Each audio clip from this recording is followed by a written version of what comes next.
Fáilte welcome back to your beginner Gaeilge weekly mini lesson, where we're going to look at some beginner words and phrases in Irish that you can actually start using straight away.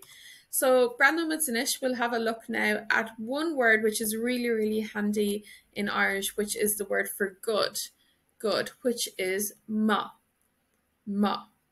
Now let's look at this in a way that you can actually use it with the kids or with anyone.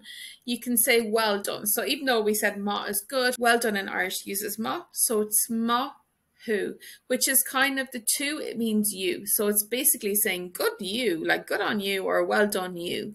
So it's ma who, ma who. Mahu, well done. So looking at this in context then and how you can use it, basically if your kids do anything, if someone else does anything, maybe your wife or your partner, you can say Mahu, well done, you did it, Mahu. Sinead, that's it for this week. I hope you liked that. I hope that was useful. If you have any suggestions, you can get in touch.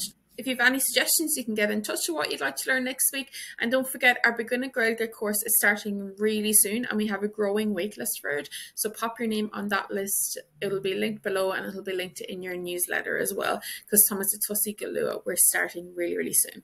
Gurmila Mahadarish, thank you so much again. Slán go fóill. Bye for now.